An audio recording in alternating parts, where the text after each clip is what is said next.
Bonjour chère Église, je veux faire un petit appel aux offrandes.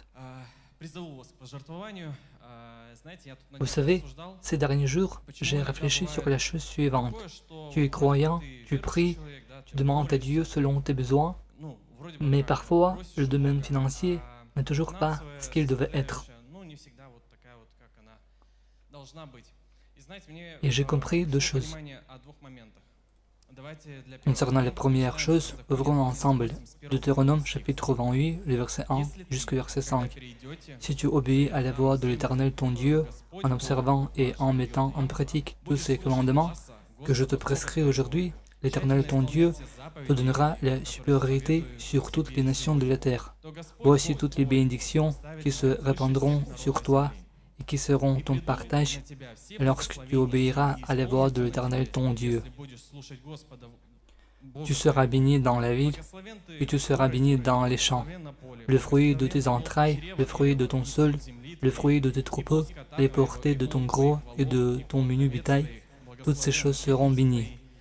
Ta corbeille et ta huche seront bénies. Nous pouvons voir ici que si nous accomplissons la volonté de Dieu, si nous le servons, si nous lui apportons nos offrandes, si nous prions, si nous essayons de suivre Dieu de tout notre cœur, il nous bénit. D'ailleurs, nous pouvons utiliser ces versets dans nos prières. Écrivez-les, s'il vous plaît. Lorsque vous priez pour vos bénédictions, utilisez-les. La Bible est sainte et tous ces versets sont vivants et efficaces. Mais il y a une chose. Dieu veut que nous nous développions. Il ne veut pas que nous demeurions dans le même âge spirituel. Pour cette raison, il peut nous envoyer des épreuves afin que lorsque l'abondance vienne, notre regard ne soit pas détourné de Dieu sur les finances et afin que nous n'adorions pas Mammon au lieu de Dieu. Pour la même raison, Dieu peut nous envoyer des épreuves financières. Ouvrons ensemble Philippiens, chapitre 4, où apôtre Paul dit « J'ai éprouvé une grande joie dans le Seigneur de ce que vous avez pu enfin renouveler l'expression de vos sentiments pour moi. Vous y pensez bien, mais l'occasion vous manquait. Ce n'est pas en vue de mes besoins que je dis cela, car j'ai appris à être content de l'état où je me trouve. Je sais vivre dans l'humiliation et je sais vivre dans l'abondance.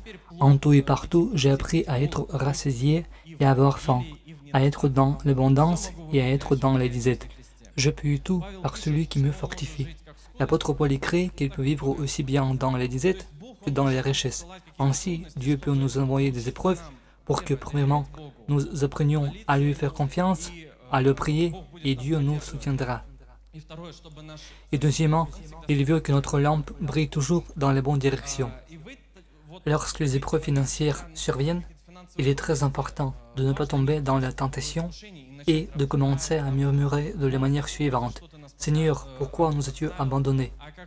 Je suis d'accord avec le pasteur et les autres pasteurs qui disent depuis quelques cultes de dimanche déjà que lorsque vous recevez quelque chose, réjouissez-vous, rendez grâce pour ce que vous avez en ce moment-ci. Je vais partager avec vous une histoire de la vie. Quand j'étais étudiant, j'avais un job. Mon salaire maximum était 15 000 roubles. Avec cet argent, je ne pouvais que payer les factures et me laisser un petit peu pour vivre. Mais comme je donnais toujours les dîmes, je pouvais y voir les bénédictions. Et j'avais toujours de la nourriture dans mon frigidaire. C'est la gloire de Dieu. En ce moment où vous sortez quelque chose de votre frigidaire, il est très important de dire « Merci Seigneur pour ça et merci encore pour le fait que j'ai ça aujourd'hui. Merci pour cette nourriture que j'ai aujourd'hui. » Dans ce cas, le Seigneur commencera à vous bénir, j'en suis sûr. Vous savez, au fil du temps, le salaire augmente et parfois il est un petit peu plus difficile de donner la dîme parce que le salaire est augmenté. Avant, tu donnais 1000 ou 2000 roubles, mais maintenant, tu dois payer plus. En ce moment où tu es en train de donner la dîme, tu commences à te souvenir de ce temps où tu as remercié Dieu et il te devient plus facile de donner par gratitude. Je suis marié maintenant, je n'habite plus seul, mais parfois, moi et ma femme, nous avons quand même des difficultés financières. Cependant, nous n'avons jamais décidé de ne pas donner les dîmes. Jamais. Gloire à Dieu pour le QR code. Quand je touche le salaire, je donne tout de suite les dîmes par le QR code. Et après ça, je me sens plus léger. Je vous dis ça d'après mon expérience. Donc, donnons les dîmes par notre gratitude pour Dieu. Amen.